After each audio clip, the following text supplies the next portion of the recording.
Federal Science and Technical College Ọka achịkọbaka ọgbakọ ọzụrụ dịpụrụ nnukwu iche n'okpuru atụmatụ akpọrọ Innovation Development and Effectiveness in the Acquisition of Skills Ideas Project nke ndị World Bank. Ya bụ ọgbakọ nkụzi anụ bụ nke achịkọbara na Federal Science and Technical College premises n'Ọka na njikọta aka ọnụ ụlọọrụ ministri na-ahụ maka mmụta. Chimmeri Chukwuemeziem wetara anyị akụkọ.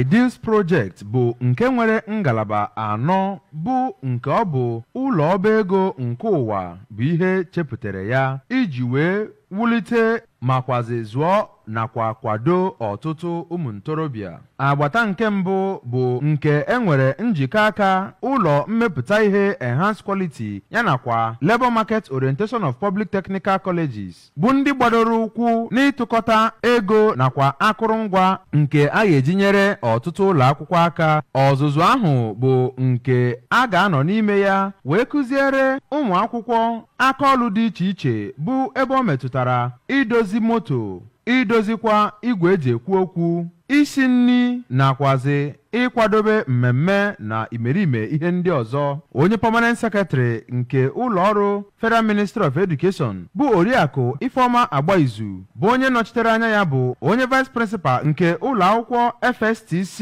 bụ Maazị Vitalis Onyeike. Ọ kelere ụlọ ọba ego nke ụwa maka nkwado nakwa njikọ aka ọnụ iji wee wugharịa ọnọdụ ụlọ akwụkwọ ahụ bụ nke dị n'Ọka. O mekwaziri ka amata na nzọmụkwụ a ha zọpụrụ bụ nke na-egosipụta ezi obi ha nwere n'ịzụ nakwa kwado ụmụ ntorobịa n'ala anyị bụ Nigeria. Onye National Coordinator Ideas Project Oriakụ Blessing Ogwu nke onye Program Manager Ideas Project ahụ nọchitere anya ya bụ Maazị Chukwumaduru kọwara mkpa ọ dị inyere ụmụ akwụkwọ aka n'ebe ọ gbasatara iwulite ọnatarachi ha ya nakwazi aka ọrụ ha bụ nke o kwuru na ọ ga-enyere ha aka wee kwado ha maka ọdịnihu. O mere ka amata na amụma Ideas Project bụ nke ewepụtara iji wee mechie onunu dị n'etiti ihe ederede nakwazi ihe arụrụ arụ ma fụkwazịa na ụmụ akwụkwọ nakwazi ndị gụchagoro akwụkwọ bụ ndị akwadoro ọfụma inweta ọrụ maọbụkwa na-alụ ọrụ n'onwe ha.